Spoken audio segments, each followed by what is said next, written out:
ये लोग साफ सुथरे करने वाले लोगों को कहाँ बुला लेती है। और सिनेमा जहाँ जिंदा रहता है वहाँ नए नए चेहरे आते हैं। अभी क्या है कि सिंगिंग में ऐसा है कि 2000 का वीडियो भी हिट करा देती है पब्लिक, तो फिर जो अश्लील कर रहा है उसको भी क्या फर्क पड़ेगा, इसको भी नहीं मिल रहा है तो मुझे भी नहीं मिलेगा। 5 साल में एक वर्ड ऐसा नहीं बोलूंगा जो अश्लील होगा चाहे कुछ होगा। मुझे कौन से फंक्शन में बुला के अवार्ड और सम्मानित कर दिया गया। एक तरफ बिहार में बिहार सरकार अश्लील भोजपुरी गीतों पर रोक लगा रही है, वहीं दूसरी तरफ भोजपुरी में कुछ ऐसे क्रिएटर हैं जो पूरे सिस्टम को बदलने के लिए पहले से ही लड़ाई शुरू कर चुके हैं। और उसी में एक नाम आता है मिंटुआ भोजपुरी का। साफ सुथरा कंटेंट, बेहतर गाने और सामाजिक विषय वस्तु को उठाकर आम जनमानस के बीच में अपनी एक बड़ी पहचान बनाने वाला चेहरा आज हमारे स्टूडियो में खुद मिंटू बाबू हैं। कई सारे सवाल जनता के भी, कई सारे सवाल दर्शकों के भी और कई सारे सवाल हमारे भी। सबसे पहले स्वागत, धन्यवाद। और जो भी इस चैनल को देखता है उसको प्रणाम है। भोजपुरी में बिहार में होली में अश्लील गीत नहीं बजेंगे, बहुत अच्छा बात बा, ना बजे के चाहिए। और भोजपुरी में भौजी लोग जो टारगेट करके गाना बनावे ला लोग, वो अच्छा ना लगेला कहीं भी सार्वजनिक जगह पर सुनने में, चाहे कहीं भी सुनने में। तो ऐसा ना बने के भी चाहिए, बजे के भी ना चाहिए और बने के भी ना चाहिए। अच्छा, बनना भी नहीं चाहिए और बजना भी नहीं चाहिए। लेकिन आपको लगता है कि सरकार कुछ देर से जगी है? सरकार हाँ देर तो थोड़ा है, बट देर है दुरुस्त है, बस उसको दुरुस्त करने की जरूरत है। अच्छा, चूंकि देखिए आप क्रिएटर हैं और सोशल मीडिया में जो पहला क्रिएटर होता है जो बेहतर करता है उसकी चर्चा हो जाती है। आपको नहीं लगता है कि जिस तरह से डॉलर कमाने की होड़ है उसमें अश्लीलता, गंदे शब्द, देवर, भौजाई और तमाम चीजें पीछे छूट गई हैं? हाँ, लोग सिर्फ पैसा कमाने के लिए ही सोशल मीडिया पे आना चाहते हैं, अपना कला दिखाने के लिए नहीं आना चाहते हैं। और फिर कोई टैलेंट ना नजर आए तो फिर अश्लीलता का सहारा लेते हैं, गंदा गंदा काम करने लगते हैं, गंदी गंदी बातें करने लगते हैं कि लोग हम लोगों को देखें और सुने। लेकिन उनका सेल्फ लाइफ ज़्यादा नहीं होता है और समाज में इज्जत भी नहीं मिलता है, वो बाद में पता चलता है। तो अच्छा ये है कि आप में अगर टैलेंट है तभी आप सोशल मीडिया पे कीजिए, और पैसा बनाने के ध्येय से सोशल मीडिया मत कीजिए। आपके में अगर टैलेंट है तो उसके लिए कीजिए।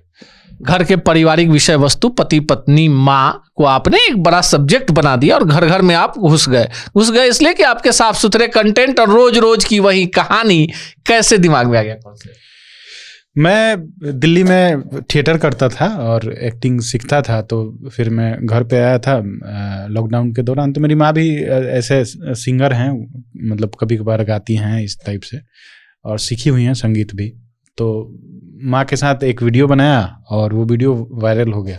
तब से फिर मैं यहीं पे एक्टिंग करने लगा, अपने सोशल मीडिया पे ही। चलिए, तो क्रिएटर हो गए, नाम हो गया, यूट्यूब, फेसबुक, इंस्टा, तमाम जगह छा गए। ये भोजपुरी गीत संगीत में कैसे घुस गए? फिर मुझे लगा कि मैं जिस टाइप के गाने सुनना चाहता हूँ वो उस टाइप के गाने नहीं बन रहे हैं या फिर कम बन रहे हैं, कुछ लोग ही बना रहे थे। तो मुझे लगा कि मैं जैसा देखना चाहता हूँ, मेरी ऐसी टीम मिल गई, अच्छे अच्छे लोग मिल गए कि हम लोग स्टार्ट किए और आज गाने भी चल रहे हैं और लोग मजा भी, मतलब लोग एंजॉय कर रहे हैं। अच्छा, आपको नहीं लगता है कि जिस दौर में आप प्रयोग कर रहे हैं, आप बॉलीवुड के पुराने थीम को उठाकर भोजपुरी में लाना चाहते हैं, गांव घर देसी अंदाज लाना चाहते हैं, उस दौर में जहां बिहार में पावर स्टार, ट्रेंडिंग स्टार, अहिरान स्टार और ना जाने कैसे कैसे स्टार हो गए? देखिए, हमारा बिहार ज़्यादातर बड़ा बड़ा शहर तो है नहीं, बिहार में ज़्यादातर गांव है और गांव के परिवेश के ही ज़्यादातर लोग हैं। तो मैं वही चीज़ें दिखाने की कोशिश करता हूं जो उनके लाइफ में घटती हैं, तो वो चीज़ लोग पसंद भी करते हैं और इंजॉय भी करते हैं। सीधे अब सवाल पर आता है, चूंकि आपने एक बड़ा प्रयोग किया, प्रयोग सफल हो गया, डिगे नहीं आप, पैसा हर किसी को प्रभावित कर लेता है, नाम दाम साम, लेकिन मिंटुआ भोजपुरी अपनी लीक पर चलता रहा, उसे दाएं बाएं जैसे घोड़े के आंख पर लगा रहता है ना, वो दिख नहीं सकता है। आपको नहीं मन करता है कि एक बार में धाए धमाक फटाक हो जाए? एक के बार में धाए धमाक फटाक होगा, लेकिन मेन है कि जब मेरे गाल पे माँ के हाथ से फटाक फटाक पड़ेगा और बाबूजी के हाथ से, तो वो हमको झेलना पड़ेगा। इसलिए हमको एक बार में धाए धमाक फटाक नहीं करना है और धीरे धीरे चलते जाना है और समाज में अच्छा कुछ देते हुए चलते जाना है, आगे बढ़ते जाना है। हम लोगों ने बातचीत की शुरुआत की तो होली के गीतों की इसलिए चर्चा हो गई कि बिहार सरकार ने, गृह विभाग ने एक चिट्ठी निकाल दी है और हमने जब इस बात का पता लगाया तो ऐसा नहीं है कि सम्राट चौधरी बने हैं तो पहली बार हुआ है, पिछले 3 बार से ऐसा हो रहा है। अब सीधे होली के गाने पर आ जाते हैं, चूंकि अब आप गाने पर भी काफ़ी बढ़िया काम कर रहे हैं।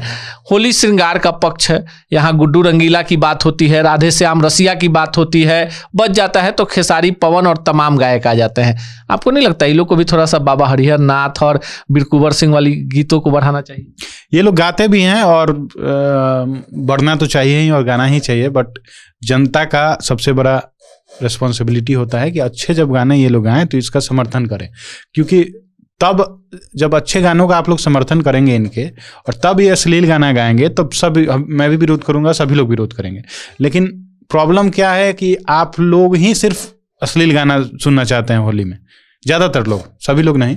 तो वो आप लोगों को ही प्रेरित करना है कि तुम अच्छा गाना गाओ, मैं उसको हिट कराता हूँ, फिर सारे लोग मुखर होकर बोलेंगे कि नहीं अच्छा गाना गाए थे तो हिट हुआ था ना, एग्जाम्पल सेट हो गया ना, अच्छा गाना गाना ही पड़ेगा तुमको, तो उसके बाद चेंज आएगा। प्रॉब्लम क्या है कि कोई भी सिंगर आता है, एक छोटा सा सिंगर आएगा और जिसको गाने भी नहीं आता है और आके कुछ 4 लाइन अश्लीलता में गा देगा और आप लोग उसको उठा के ताज पर घूमने लगते हैं। तो इसके वजह से फिर सबको लगता है कि यही जनता को पसंद है और यही काम करने लगते हैं। तो हर कोई मेरे जैसा ये नहीं रहेगा कि अपने जेब से पैसे लगा के अच्छा ही काम करे और हिट हो फ्लॉप हो, उससे कोई फर्क नहीं पड़ता है, मुझे चेंज लाना है। बहुत लोगों को ऐसा भी है कि भाई घर भी चलाना है, कलाकार बने हुए हैं मतलब, और जो टॉप के हैं उनके पास भी 100 गाने हैं तो देख रहे हैं कि 90 गाना है तो मेरा ऐसा ही हिट हो रहा है, तो फिर वो प्रयास करना ही छोड़ दे रहे हैं। तो सारा चीज़ आप लोगों को करना है, आप लोग साफ सुथरा गाना को हिट कराइए, उसको ज़्यादा सुनिए, ये लोग सारे लोग चेंज होंगे। लेकिन आपको नहीं लगता है कि जितना बड़ा नाम उतनी बड़ी जिम्मेवारी आपके कंधे पर होती है? अगर पवन, खेसारी, रितेश पांडे से लेकर राकेश मिश्रा और इस सलीके तमाम गायक अगर बेहतर गाने लगे तो आने वाले पीढ़ी के नए गायक और बेहतर चीजों को लेकर आएंगे। ये लोग बेहतर करते हैं, ऐसा नहीं है कि सिर्फ अश्लील ही करते हैं, मतलब 50% अश्लील करते हैं तो 50% साफ सुथरा भी करते हैं।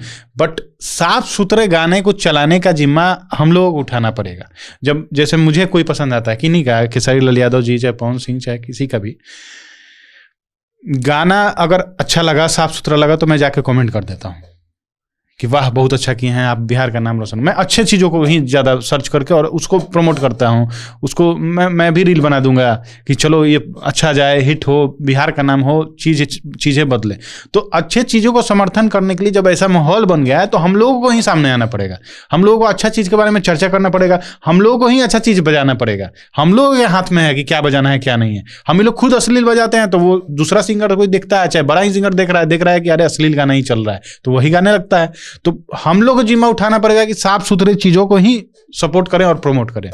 कितना दुख होता है कि जिस भोजपुरी के बदौलत ये लोग स्टार, सुपरस्टार और ऊपर स्टार बनते हैं, बिहार सरकार ऐसे किसी भी भोजपुरी गायक को अपने किसी महोत्सव में बुलाने लायक नहीं समझती। तो मतलब जो बिहार सरकार है, ये लोग साफ सुथरे करने वाले लोगों को कहाँ बुला लेती है। मैं तो अभी लगभग 5 साल से तो पूरा साफ सुथरा, मतलब 5 साल में एक वर्ड ऐसा नहीं बोलूँगा जो अश्लील होगा चाहे कुछ होगा। मुझे कौन से फंक्शन में बुला के अवार्ड और सम्मानित कर दिया गया? आपको लगता है भेदभाव होता है सब? कहाँ करते हैं?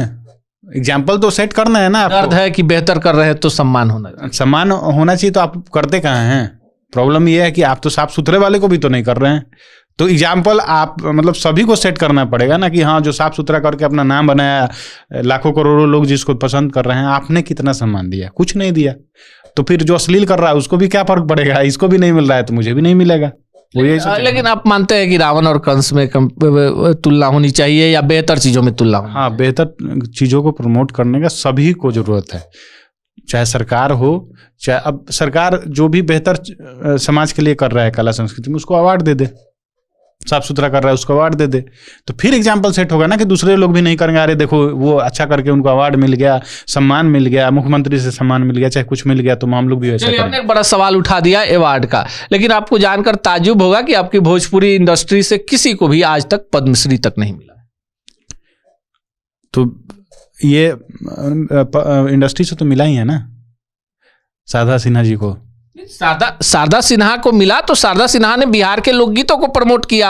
आपके जिले के एक डांसर को मिला तो उन्होंने भिखारी ठाकुर के ग्रुप में काम किया। लेकिन आप उसके बाद भोजपुरी सिनेमा में काम करने वाले लोगों की बात करें, कुणाल सिंह से शुरू करते हैं, भोजपुरी के महानायक मनोज तिवारी, रवि किशन, दिनेश लाल यादव, निरहुआ से लेकर खेसारी लाल, पवन सिंह, सुनील छैला बिहारी से लेकर वो तमाम अनगिनत नाम जिनको सरकार किसी भी अवार्ड के लायक नहीं समझती। अब या तो मतलब हो सकता है फ्यूचर में मिल जाए, तो इस पर कमेंट करना भी ये नहीं होगा, बट दोनों पहलू को देखना होगा। अच्छा भी जो कर रहे हैं उनको अप्रिशिएट करना होगा, और ये लोग भी जब अच्छा कर रहे हैं आगे और भी अच्छा करेंगे तो हो सकता है मिल सकता है। ऐसा कुछ मतलब क्राइटेरिया में तो नहीं आता है, बट सरकार अगर जब भी ये लोग अच्छा करें तो उन चीज़ों को प्रमोट करे और सराहना करे, तो ये लोग भी उस तरह से करने लगेंगे। अच्छा, देखिए चूंकि आप बेहतर काम करते हैं इसलिए हम आपसे बेहतर सवाल पूछते हैं और आप ज़्यादा विवादों में दूर नहीं होते, और ऐसा सवाल हम भी नहीं पूछते कि पवन और खेसारी में बेहतर कौन है। आपसे सीधे पूछते हैं कि भोजपुरी के लिए बेहतर चेहरे क्यों आगे नहीं आ रहे? प्रॉब्लम क्या है कि भोजपुरी में सिनेमा धीरे धीरे मरता जा रहा है, और सिनेमा जहाँ जिंदा रहता है वहाँ नए नए चेहरे आते हैं। अभी क्या है कि सिंगिंग में ऐसा है कि 2000 का वीडियो भी हिट करा देती है पब्लिक, 2 करोड़ का वीडियो भी फ्लॉप करा देती है। तो एक बैरियर नहीं है, जिसके पास 2-3 हज़ार रुपया है वो सिंगर बन जा रहा है। तो हजारों लोग सिंगर बन जा रहे हैं, किसी का गाना चल जा रहा है, तो वो बहुत बड़ी बात नहीं है। बट अगर सिनेमा चल जाता है, सिनेमा बड़ा हो जाता है, तब नए नए चेहरे और उभरते हैं। सोशल मीडिया ने कई लोगों को स्टार, सुपरस्टार और बड़ी पहचान दी, जिसमें एक आपका चेहरा है, और आपने भी उस चीज़ को काफ़ी संजीदगी से संजो कर रखा है। आपको नहीं लगता है कि अब समय आ गया है थोड़ा और बड़ा फलक किया जाए? मैं गानों में अच्छा करने की कोशिश कर रहा हूँ, और अभी कुछ गाने लाऊंगा जो इंटरनेशनल लेवल के होंगे और भोजपुरी में ही होंगे। तो मैं ट्राई कर रहा हूँ कि पिछला भी गाना जो लाया था मैं, वो काफ़ी अच्छा और सराहना हुई थी उसकी। तो मैं कोशिश कर रहा हूँ कि गानों में ही, अभी सिनेमा अभी है ही नहीं, कुछ स्कोप ही नहीं दिख रहा है, और ना प्रोड्यूसर कोई ढंग के हैं, क्योंकि बिजनेस ही नहीं बना पा रहे हैं जितने भी लोग हैं अभी के, मतलब हाल फिलहाल में। तो सिनेमा की तरफ है ध्यान, है कुछ काम हम लोग कर रहे हैं, बहुत जल्द उस पर भी स्टार्ट करेंगे। बट मेन अभी फोकस है कि कुछ गानों में बेटर कर लिया जाए, कुछ कंटेंट के दुनिया में बेटर कर लिया जाए, और उसके बाद सिनेमा खुद, या तो मैं खुद ही प्रोड्यूस कर दूंगा या फिर कोई होगा तो फिर करेंगे। आपको लगता है जिस तरह से आप क्रिएशन करके एक बड़ा फलक तैयार करके कई सारे लोगों के चेहरों को सामने ला चुके हैं, भोजपुरी में इस तरह के बेहतर प्रयास करके भी बेहतर किया जा सकता है? हाँ, बिल्कुल किया जा सकता है। और मुझे इस बात की खुशी होती है कि मुझे देखा देखी बहुत सारे बच्चे, लड़के लड़कियाँ साफ सुथरा माँ के साथ वीडियो बनाना स्टार्ट किए, वाइफ के साथ वीडियो बना रहे हैं और इसको आगे बढ़ा रहे हैं। बहुत सारा ऐसा मैंने देखा, तो मुझे खुशी होती है कि अब साफ सुथरी चीज़ें भी एक, मतलब सिर्फ मैं ही नहीं हूँ, मेरे पीछे फौज खड़ी है। आखिरी और सबसे अहम सवाल, सोशल मीडिया ने लोगों को एक बड़ा मंच दिया, लोग वायरल हो जाते। अभी आपने देखा होगा जमशेदपुर में कचरा चुनने वाला एक लड़का जिसको संगीत का कुछ पता नहीं। आपको लगता है कि ये सब चीज़ें भी काफ़ी खतरनाक है टैलेंटेड लोगों के लिए? ये सब चीज़ें क्या होता है कि 4 दिन की चांदनी फिर अंधेरी रात कर देती है, ऑडियंस ही करती है। इन लोगों को जैसे तमाशा करने लगे अभी ना, तो भीड़ इकट्ठा हो जाएगी, लेकिन वो भीड़ फिर 5 मिनट बाद भाग जाती है। फिर आप ऐसा कीजिएगा, कोई फर्क नहीं पड़ेगा। तो पब्लिक को भी एक भीड़ जुटाने की आदत है। कुछ तमाशा देख लिया आप, तो चलो भाई इसके पीछे चलो, मतलब मज़ा आ रहा है उनको, उस तमाशा देखने में ही मज़ा आ रहा है। बट यही लोग फिर साथ छोड़ देते हैं उन लोगों का। जैसे बहुत सारे एग्जाम्पल के तौर पे लोग उभरे और फिर आज वहीं के वहीं हैं। उसी रानू मंडल हो गई, चाहे बहुत ऐसे लोग हैं जो पब्लिक खूब की वाह वाह वाह वाह वाह वाह, तमाशा पूरा ये हो गया, उसके बाद तमाशा खत्म, पैसा हजम, उसके बाद कोई नहीं पूछता है। टैलेंट ही आपको जिंदा रख सकता है लंबे समय तक। टैलेंट ही आपको आगे बढ़ा सकता है। भोजपुरी में संभावनाएं हैं, किसी से कोई बैर नहीं है। बेहतर चीजें हो तो और बेहतर। खुद को अभी शुरुआती दौर में पाते हैं, पर इस बात का जरूर दुख है कि जिस दौर में बेहतर करने का प्रयास कर रहे हैं, सरकार को भी ऐसे कलाकारों को सिर्फ अपने लिए नहीं बल्कि उन तमाम कलाकारों के लिए ये कह रहे हैं कि सरकार को बुलाकर उचित मान सम्मान देना चाहिए। बाकी मिंटुआ भोजपुरी से हुई हमारी बातचीत को लेकर आप क्या सोचते हैं, कमेंट बॉक्स में जरूर बताइएगा।